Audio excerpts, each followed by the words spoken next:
नमस्कार। खास पेशकश में आप सभी का बहुत बहुत स्वागत है। मैं हूं आपके साथ वक्ता दुबे।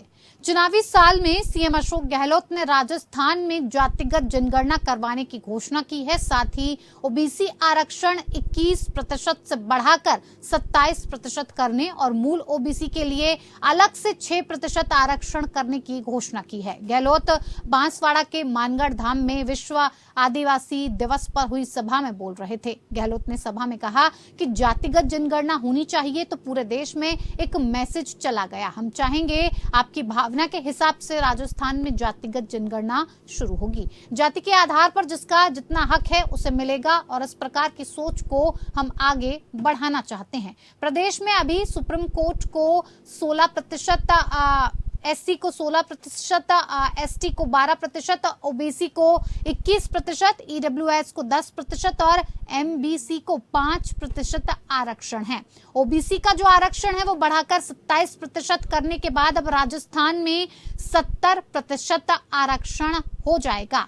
गहलोत ने ओबीसी वोटर्स के पक्ष में करने के लिए चुनावी साल में ये बड़ा ऐलान किया है। ओबीसी आरक्षण को बढ़ाने की मांग लंबे समय से की जा रही थी। हरीश चौधरी सहित कांग्रेस के कई नेता ओबीसी आरक्षण को बढ़ाकर 27% करने की मांग उठा रहे थे। ओबीसी आरक्षण के वर्गीकरण की मांग भी लंबे समय से उठाई जा रही थी।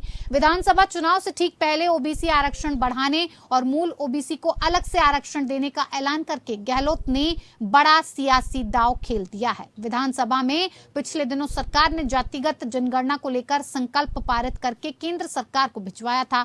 इस संकल्प में केंद्र सरकार से जातिगत जनगणना करवाने और पुराने आंकड़े सार्वजनिक करने की मांग की गई थी। जातिगत जनगणना कराने की सीएम ने घोषणा जरूर कर दी, लेकिन इसे पूरा करने में बहुत वक्त लगेगा। जातिगत जनगणना के लिए घर घर जाकर पहले सर्वे करना होता है। इसके लिए पूरी प्रशासनिक मशीनरी को जनगणना की तर्ज पर फील्ड में उतारना होगा। 3 महीने बाद अक्टूबर के पहले सप्ताह में आचार संहिता लगना लगभग तय है। इससे पहले की तैयारियों की बात करें तो उसमें भी वक्त लगेगा।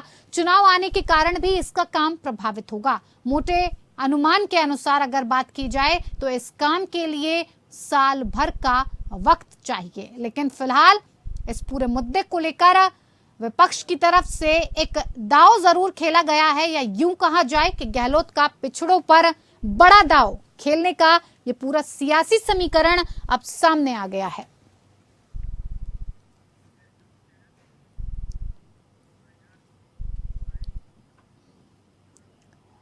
तो इसी पर बातचीत के लिए हमारे साथ 2 खास मेहमान जुड़ चुके हैं। हमारे 2 खास मेहमानों से मैं आपका परिचय करवा देती हूँ। मनोज पंडित, नेता बीजेपी, हमारे साथ जुड़ गए हैं। साथ ही साथ डॉक्टर अरुणेश यादव, नेता कांग्रेस, हमारे साथ जुड़ चुके हैं। शुरुआत अरुणेश जी आपसे ही करेंगे, क्योंकि बड़ा फैसला, चुनावी दांव कहीं ना कहीं खेलने का पूरा प्रयास किया गया है। कुल मिलाकर लड़ाई सिर्फ इस बात की है कि ओबीसी का हितैषी कौन है, कौन सी सबसे बड़ी पार्टी बनेगी जो ओबीसी का वोट अपने पक्ष में करेगी। ऐसे में आपको क्या लगता है, गहलोत साहब की तरफ से जो फैसला लिया गया है, जो ऐलान किया गया है, कितना बड़ा फायदा सियासी तौर पर आपको पहुंचाएगा? जी जी, आज का जो मुद्दा है बहुत ही गंभीर है और ये बरसों से ये चला आ रहा है। क्योंकि जातिगत जनगणना देखा जाए तो जातिगत जनगणना एक अहम मुद्दा है, इस समय की जरूरत है। और मैं चूंकि कांग्रेस के पिछड़ा वर्ग विभाग से ही आता हूं, मैं उसमें नेशनल मीडिया इंचार्ज हूं और प्रवक्ता भी हूं, तो इसकी मुझे थोड़ी बहुत समझ भी है। और उस नाते भी मैं पूरी जिम्मेदारी के साथ ये कहना चाह रहा हूं, तो कल इंतजार कर रहे थे क्योंकि सेंसेस होने थे, 4 में सेंसेस होने थे, लेकिन वो कोविड की वजह से वो डिले हुआ। तो हमने इंतजार किया कि हो सकता है 2022 में जनगणना हो, और उसमें हमने केंद्र सरकार से ये भी मांग रखी कि इस बार अगर हम जनगणना कर रहे हैं तो उसमें एक जातिगत भी आंकड़े हम जुटा लेते हैं। क्योंकि कहीं ना कहीं देखिए जो आरक्षण लग रहा है, दलितों को आरक्षण 60 के दशक में मिला, लेकिन अभी भी अंतिम पायदान तक उसका लाभ नहीं पहुंच पाया। पिछड़ों को आरक्षण 1992 में लागू हुआ, 93 में, 90 में इसकी सिफारिशें लग गई थी, 93 में लागू हुआ, और हायर एजुकेशन में 2006 में लगा, जब तब हम अर्जुन सिंह जी हमारे एचआरडी मिनिस्टर थे।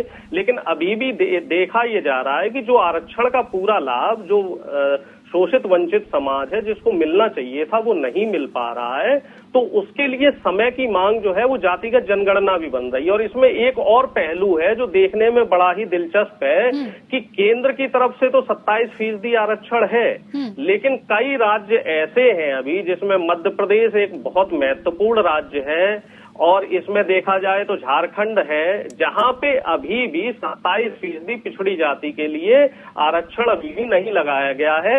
मध्य प्रदेश 14% आरक्षण है। जब हमारी कमलनाथ जी की सरकार थी तो उस समय हमने उस आरक्षण को बढ़ा के 27% किया था, लेकिन उसको फिर से शिवराज सिंह जी जब दोबारा मुख्यमंत्री बने तो उन्होंने कम करके 14 कर दिया। फिर से तो आप वही बात कह रहे हैं, लेकिन ये बात तो मध्य प्रदेश की भी है। हमने 27 जी, ये बात तो मध्य प्रदेश में भी आप कह रहे हैं कि ओबीसी को 27% आरक्षण देंगे, हमारी सरकार बनाइए, शिवराज जी को विदा करेंगे अच्छे से। जी बिल्कुल बिल्कुल, क्योंकि मध्य प्रदेश में 50% से ज्यादा ओबीसी की आबादी है। इसी तरीके से जो राजस्थान है, यहाँ भी ओबीसी समुदाय की जो परसेंट है वो 40% से ज्यादा है। तो कहीं ना कहीं जातिगत समीकरण साधे जा रहे हैं अरुणेश जी, साफ सीधे तौर पर मैं आपसे पूछना चाहूंगी। देखिए, इसमें एक चीज ये है, मैं आप स्पष्ट तौर पे बताना चाहता हूँ, क्योंकि मैं पिछड़ों की ही राजनीति कर रहा हूँ। हाँ, तो ठीक है, राजनीति हर किसी की होनी चाहिए, पिछड़े वर्ग की हो या किसी की जो भी हो। हमारा पिछड़ा समाज है तो उसको सरकार की जो सुविधाएं हैं उसका लाभ नहीं मिल पा रहा है। अब वो लाभ क्यों नहीं मिल पा रहा है, इस पे बैठ के चर्चा होनी चाहिए। सरकार की तरफ से लोग भी बैठ के चर्चा करें। लाभ का जब मुद्दा आता है अरुणेश जी, तो ये अचानक से सिर्फ चुनाव से पहले ही कैसे याद आता है कि ओबीसी को लाभ नहीं मिल पा रहा है, अब जातिगत जनगणना होनी चाहिए? ये एंड मोमेंट पे सारे प्लान्स कैसे बन जाते हैं? ये बड़ी सोचने वाली बात है। मैं आपको बताना चाह रहा हूँ बड़ी जिम्मेदारी के साथ कि जातिगत जनगणना का जो मुद्दा है वो पिछले 2 साल से चल रहा है। राहुल गांधी जी 2021 से जितनी आबादी, जिसकी जितनी संख्या भारी, उसकी उतनी हिस्सेदारी पे जोर दे रहे हैं, और तमाम हर जगह उस मुद्दे पे चर्चा हो रही है। अगर एक सीधा सा सवाल पूछा जाए कि जाति की जरूरत क्या है, हम भारत देश में रहते हैं, हर एक भारतीय है, अगर भारतीय के तौर पर राजनीति की जाए तो क्या ज्यादा बेहतर नहीं होगा? जाति लानी ही क्यों है? जाति की जनगणना होनी ही क्यों है? वक्ता जी, थ्योरेटिकली तो ये चीजें बहुत अच्छी लगती हैं, हम लोग यहाँ बैठ के इस बात को करें तो बहुत अच्छा लगता है, लेकिन हमें इस बात को कबूल करना पड़ेगा कि हमारे समाज में जाति बहुत मायने रखती है, सीधे तौर पर बहुत मायने रखती है राजनीति करने के लिए। मेरी बात हो जाने दीजिए। जो जातीय विषमता है वो हमारे समाज से खत्म नहीं हो सकती। ठीक है, मैं मनोज जी के पास भी जाना चाहूंगी। मनोज जी, राजनीतिक तौर पर लगातार अब जाति को सियासी समीकरण पूरी तरह से बनाया जा रहा है, ये साफ तौर पर देखा जा रहा है। अरुणेश जी ने अभी कहा कि केंद्र से इसकी मांग की गई कि जातिगत जनगणना कराई जाए, लेकिन केंद्र ने साफ तौर पर कहा कि वो उसके लिए तैयार नहीं है, वो इसके खिलाफ है। क्यों? आपको जातिगत तौर पर क्या राजनीति नहीं करनी? वक्ता जी, आप ये बताइए कि अब चुनाव आ गया, अब जाति गणना और आरक्षण बढ़ाने की बात कर रहे हैं। 5 साल से जब सरकार में बैठे थे तब क्यों नहीं सोचा थे? सब चीजें समझ नहीं आ रही थी। आज चूंकि चुनाव सिर पर है, आज सबको समझ में आ रहा है। और मेरा मानना यह है कि हम तो इस पक्ष में है कि काबिलियत पैदा करो आदमी में, अगर उसमें काबिलियत होगी तो उसे सब कुछ मिलेगा। मनोज जी, आपकी तरफ से भी तो इसको लेकर बयान दिया गया। काबिलियत की बात चलिए मान लेते हैं, आपने भी तो कहा सत्ता में आएंगे तो जो राजस्थान के 8 जिले हैं जहां पर 93 जातियां ऐसी हैं जिन्हें अभी तक आरक्षण नहीं मिला है, हमारी सरकार आएगी तो हम उन्हें आरक्षण देंगे। नहीं, अब आप मुक्ता जी, जिसको एक्चुअल में जरूरत है, जो वाकई में समाज में शोषित और वंचित लोग हैं, उनकी जरूरत है, उनको उभार। आज आप देखिए ना, आज मिड डे मील मिल रहा है या खाना मिल रहा है या हम लोग राशन बांट रहे हैं, तो ये राशन क्या हर व्यक्ति के लिए नहीं है, ये उनके लिए है जो बिल्कुल ब्लो लाइन से नीचे हैं, जिनका जीवन यापन करने के लिए, जिनके पास सिस्टम नहीं है, चीजें नहीं है, तो उनको तो देना ही पड़ेगा आरक्षण। मेरा मानना ये कि आरक्षण हम जातिगत आधार पे ना दें, आरक्षण जो है हम आर्थिक आधार पे दें। आप ये देखिए, कुछ लोग तो आरक्षण में भी आरक्षण चाहिए उनको, उसका भी लाभ लेते जा रहे हैं। और मेरा मानना ये कि कांग्रेस को तभी क्यों समझ में आता है कि जब चुनाव सिर पे आ जाता है, और कांग्रेस ने भी जातिगत समीकरण जन से वो कराई थी, आपको याद हो बहुत पहले, उसके बाद वो उसके आंकड़े आज तक डिस्क्लोज नहीं किए। भाई क्यों नहीं किया आपने? भाई आपने भी तो जनगणना कराई थी तो उसको भी सर 2012 में जातिगत जनगणना हुई थी। तो 2012 में जनगणना आंकड़े आपने देश के सामने क्यों नहीं रखे? जरूर रखने चाहिए। तो वो 2014 में आपकी सरकार बन गई, आप रख दीजिए। चलिए, हमसे कोई काम छूट गया है तो आप उस काम को पूरा कर दीजिए। तो हम तो इसके पक्ष में ही नहीं, हम तो ये चाहते हैं कि हर देश के हर नौजवान को, हर व्यक्ति को उसमें काबिलियत हो, उसमें चीजें हो जिसके हिसाब से वो काम करे। हम ये चाहते हैं। देखिए कुल मिलाकर ये माना जाएगा कि अब जो लड़ाई चल रही है वो सीधे तौर पर इस बात को लेकर चल रही है कि ओबीसी को अपने पाले में कैसे लाया जाए, कौन पार्टी किसके लिए सबसे ज्यादा हितैषी है। राजनीति हो रही है, सिर्फ वोट की राजनीति हो रही है वक्ता जी। बिल्कुल ओबीसी को वोटर्स बनाकर ही सिर्फ इस्तेमाल किया गया। अब तक आपकी सरकार ने डॉक्टर साहब, अब ये संभव नहीं है क्योंकि चुनाव सिर पर है। ठीक है मनोज जी, मीठी टॉफी दे दी इन्होंने जनता को, जिसको चूसते रहें और ये उम्मीद रखें कि भाई अगर गहलोत साहब आएंगे तो हमें ये चीज का लाभ मिलेगा। अब मिलेगा नहीं मिलेगा, ठीक है। मैं आपकी जानकारी दुरुस्त करना चाह रहा हूँ। बिहार में जातिगत जनगणना होगी। ठीक है, होगी। बिहार में पहले से चुनाव नहीं है। अरुणेश जी एक बात बताइए, ओबीसी की बात की जा रही है, ओबीसी को साधने की कोशिश हो रही है। राहुल गांधी मानगढ़ भी पहुंच जाते हैं, आदिवासियों को भी साधने की कोशिश हो रही है। बात ओबीसी को लेकर ही हो रही है। तो सबसे पहले ये जान लेते हैं कि कांग्रेस की तरफ से ओबीसी वोटर्स को जब साधा ही जा रहा है तो क्या कुछ उनको दिया गया अभी तक? केंद्र की तरफ से जो बात की जा रही है, चलिए उसे अलग रख देते हैं। कांग्रेस पार्टी ने अभी तक ओबीसी के लिए क्या किया, कितना काम किया, क्या कुछ उन्हें मिल पाया? बहुत अच्छा सवाल किया। मैं सिलसिलेवार इस पे बोलना चाहूंगा। पहली चीज, जब पिछड़ों का आरक्षण लगा तो बीपी सिंह जी ने 1990 में आरक्षण लगाया। ठीक है, लाल डायरी पूरी जगह घूम रही है, पूरे राजस्थान में। ठीक है, आप ये देखिए कि क्या मंत्रियों आप बेफिक्र रहे मंत्रियों की नहीं आपका ये बताइए, राजस्थान में ऑपरेशन लोटस नहीं चल पाएगा। ठीक है मनोज जी जवाब ले लेते हैं। जी अरुणेश जी बताइए। बात मैं बताना चाह रहा हूँ, 1990 में जब ओबीसी आरक्षण की जो 2 सिफारिशें मंडल कमीशन की लगाई गई तो उसका इम्प्लीमेंटेशन हमारी सरकार में हुआ, नरसिम्हा राव जी की सरकार में 1993 में हुआ। और उच्च शिक्षा में 2006 में इसका इम्प्लीमेंटेशन हुआ, तब भी हमारी सरकार थी।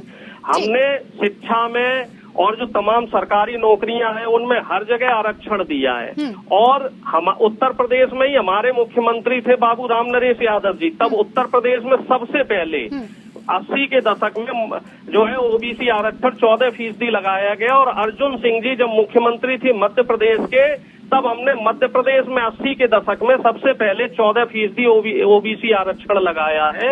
और पिछड़े समाज को मुख्य धारा में लाने के लिए जहां जहां भी राज्य में हमारी सरकारें हैं, हम लोगों ने हर जगह भरसक प्रयास किए हैं। और मैं दूसरी बात ये पूछना चाह रहा हूं अपने बड़े भाई से, मनोज जी से, अगर आप कह रहे हैं कि साहब जाति और ये समाज इसकी बात कर रहे हैं ना कि हम इसमें नहीं मानते, तो प्रधानमंत्री जी हर जगह ये क्यों कहते हैं कि मैं पिछड़ा हूँ, मैं ओबीसी हूँ, और राहुल जी ओबीसी विरोधी है, हम ओबीसी है, हमने दलित राष्ट्रपति दिया, हमने आदिवासी राष्ट्रपति दिया। कहने की बात ये हो गई कि आप जाति करें तो वो सब ठीक है, और हम लोग अगर जाति करते हैं तो वो कहते हैं, आप साहब कहते हैं कि साहब नहीं ये तो राजनीति से प्रेरित है। तो ये हमें 2 पैमाने समझ में नहीं आ रहे सर। डॉक्टर साहब, अब जनता विकास की राजनीति चाहती है। अब जनता चाहती है कि लोग करके कुछ दिखाएं। अब ये चीजें नहीं कि पूरे 5 साल गुजर गए, सचिन पायलट और गहलोत साहब का झगड़ा नहीं खत्म हुआ कांग्रेस से। अब आप बताइए, समस्या ये है ना, राजस्थान में आपका ऑपरेशन लोटस नहीं चल पाया। राजस्थान में आपके लिए एक बड़ा सवाल और भी यहाँ बनता है, क्योंकि आपने 1992 नरसिम्हा की जो सरकार थी उसकी बात की। उस वक्त एक सुप्रीम कोर्ट की तरफ से आदेश आया था, अगर आपको याद हो, इंदिरा साहनी की तरफ से एक आदेश जारी किया गया था जिसमें सुप्रीम कोर्ट ने कहा था कि 50% आरक्षण से ज्यादा कहीं नहीं दिया जाएगा। और इस विचार को मानना पड़ेगा, इस आदेश को मानना पड़ेगा। कहीं ना कहीं आपको नहीं लगता है, आपने तो राजस्थान में 70% आरक्षण के बाद कहीं ना कहीं अधिकार पर सवाल उठाया है, समानता के अधिकार पर उल्लंघन हुआ है सुप्रीम कोर्ट के आदेश का? वक्ता जी, आपने मेरे मुंह की बात छीन ली। मैं इसी बात पे आने वाला था। इसकी शुरुआत बीजेपी द्वारा हुई। कैसे? बीजेपी ने, आपको याद होगा कि सुदामा कोटा के तहत एक ईडब्ल्यूएस आरक्षण शुरू किया। ठीक है। और इस जो मनोज जी कह रहे थे ना, वो बात मैं भूल गया था कि अब सुप्रीम कोर्ट ने ये बोला है कि ईडब्ल्यूएस जो आर्थिक आधार पे आरक्षण दिया जा रहा है 10%, ये सिर्फ सामान्य वर्ग के लिए रहेगा। इसमें एससी, एसटी, ओबीसी और दलित का आदमी नहीं आएगा, जिसमें सुप्रीम कोर्ट ने, लेकिन सुप्रीम कोर्ट ने ये भी तो कहा अरुणेश जी कि 50% का जो आरक्षण रखा गया है उसे हम नहीं छुएंगे। अब जो है सुप्रीम कोर्ट के नियम की अवहेलना नहीं हुई। जब वही तो मैं आपसे पूछ रही हूँ कि 50% आरक्षण का जो कोटा था उसे तो अलग रखा गया, जो 50% बचा उसी में से तो 10% सामान्य वर्ग को दिया गया। कैसे उल्लंघन? नहीं। ठीक है, ब्रेक के बाद चुनावी माहौल और समय आ चुका है चुनाव का। ऐसे में अब सभी पार्टियां किसी न किसी तरह की सियासी समीकरण बिठाकर जातिगत समीकरण को साधने की कोशिश कर रही हैं। इसी पर चर्चा कर रहे हैं। चर्चा के लिए लगातार हमारे साथ दो खास मेहमान जुड़े हुए हैं। मनोज पंडित जी बीजेपी से हमारे साथ जुड़े हैं और अरुणेश जी हमारे साथ कांग्रेस से जुड़े हुए हैं। जी अरुणेश जी, ब्रेक पे जाने से पहले मैं आपसे यही पूछ रही थी कि कैसे उल्लंघन हुआ। सुप्रीम कोर्ट ने कहा था कि 50% का जो कोटा है वो अलग पहले से ही रखा हुआ है और 50% का जो कोटा है उसी के अंदर सामान्य वर्ग को 10% का आरक्षण दिया गया है, तो कैसे इसका उल्लंघन है? देखिए, पहले आप ये समझ लीजिए कि जो 50% है वो सामान्य वर्ग के लिए नहीं है, वो अनारक्षित कोटा है। और सुप्रीम कोर्ट ने ये कहा था कि 50% आरक्षित कोटा रहेगा और 50% अनारक्षित रहेगा। सेक्शन क्या हुआ? आर्थिक तौर से जो मजबूत नहीं है, तो वो सामान्य वर्ग के नहीं होंगे? मेरी बात तो कंप्लीट होने दीजिए। सामान्य वर्ग के लिए नहीं है, वो अनारक्षित है और उसमें हर व्यक्ति अप्लाई कर सकता है। तो फिर तो बिल्कुल नहीं हुआ ऐसा, फिर तो कहीं से नहीं टूटा। मैंने सुनिए ना, जी सुनाइए, मेरे पास वक्त की कमी है, जल्दी है रमेश जी। जब 10% आरक्षण दिया गया और सुप्रीम कोर्ट में ये याचिका दायर की गई कि जो ईडब्ल्यूएस है, तो ईडब्ल्यूएस कोटे में हर वर्ग का व्यक्ति क्यों नहीं अप्लाई कर सकता, तब ये बोला गया कि नहीं जी, जो 10% है वो सिर्फ सामान्य वर्ग के लिए है, जो सामान्य वर्ग के लोग इकोनॉमिकल वीकर हैं तो उनके लिए किया गया है। ठीक है, तो अब आरक्षण की जो मूल भावना है वो तो खत्म हो गई। अब वो आरक्षण 50% से बढ़ के 60% हो गया। जब आरक्षण 60% हो सकता है तो वो 70% क्यों नहीं हो सकता? बिल्कुल, एक दिन तो 80 भी होगा और 100% आरक्षण भी होगा। मनोज जी, आपकी तरह आपकी वजह से ये टूटा कि आप एक बार जातिगत जनगणना करवाइए और जिस व्यक्ति को जो जरूरतमंद है, वो किसी भी जाति का हो, किसी भी धर्म को, ईडब्ल्यूएस लाकर आरक्षण का जो दायरा था, जो सुप्रीम कोर्ट का फैसला था, उसे आपने तोड़ा। अरुणेश जी का आरोप है। जल्दी कम वक्तों में समझाइएगा। आप ये देखिए वक्ता जी कि सुप्रीम कोर्ट ने कहा कि 50% से ज्यादा आरक्षण नहीं होना चाहिए। जिसको भी देना है 50% तक ही दें, बाकी को छोड़ दें। और हम तो ये कहते हैं आरक्षण होना ही नहीं चाहिए। आरक्षण है तो आरक्षण आर्थिक आधार। देखिए मनोज जी, ऐसे घुमा के बात करने का मतलब ही नहीं बनता आरक्षण नहीं होना चाहिए। आपकी तरफ से भी जाति तौर पे खूब राजनीति हो रही है। आरक्षण की आवश्यकता क्या, मुझे बताइए वक्ता जी। आप अगर जो ये तो राजनीतिक पार्टियां समझे कि आखिर जातिगत तौर पर क्यों आप वर्गों को बांटने में लगे हुए हैं, यही भारतीयों को बांटने में लगे हुए हैं। की आवश्यकता क्या है? आप ये देखिए उत्तर प्रदेश में जो जाति की राजनीति होती थी सब खूंटी पे टंग गई। अब कहाँ जाति की राजनीति, मुझे बताइए। बिल्कुल, उत्तर प्रदेश में तो बहुत अच्छा काम हो रहा है। राजनीतिक बात है। गोरखपुर यूनिवर्सिटी में 13 प्रोफेसर रखे गए, 11 उसमें से ब्राह्मण रख लिए गए। उत्तर प्रदेश में तो बहुत बढ़िया हो रहा है। उत्तर प्रदेश टेक्निकल यूनिवर्सिटी में 6 वाइस चांसलर रखे गए, 6 के 6 सवर्ण रख लिए गए। अब आपको दलित पिछड़ा नहीं दिख रहा है। जहाँ पे संविधान में अधिकार देने की बात आती है वहाँ आप अपने लोगों को अधिकार दे दो। और दलित और पिछड़ा व्यक्ति किस लिए है? अरुणेश जी, मनोज जी, साफ तौर पर बात इतनी सी है, सरकारी नौकरियों 2023 के चुनाव पास आ चुके हैं दलित और पिछड़ों को अधिकार और ओबीसी वर्ग का राजस्थान में कितने ओबीसी जो पैठ है, जो निर्णायक है, वो 55% है। कहीं न कहीं इस चीज का निर्णय ओबीसी पार्टी ही करेगी, क्योंकि राजस्थान में 55% वोटर्स हैं। सेक्रेटरी ओबीसी के हैं। नहीं डॉक्टर साहब, इसमें कोई गलती एक भी थोड़ी ओबीसी का है। सेक्रेटरी आप नहीं आइए, है। आप जाइए, कौन रोकता है आपको? ठीक है मनोज जी, अरुणेश जी, कुल मिलाकर बात सिर्फ इतनी सी है कि राजस्थान को साधने के लिए ओबीसी वोटर्स का आपके पाले में होना बहुत जरूरी है, क्योंकि 55% वोट निर्णायक स्थिति में है और ये तय करेंगे कि आखिर यहाँ किसकी सरकार आएगी। इसीलिए चाहे कोई भी राजनीतिक पार्टी हो, फिलहाल जातीय तौर पर अपने समीकरण को साधने का काम कर रही है। आप दोनों का बहुत बहुत धन्यवाद हमारे साथ इस खास पेशकश में शामिल होने के लिए। मेरे साथ खास पेशकश में इतना ही। नमस्कार।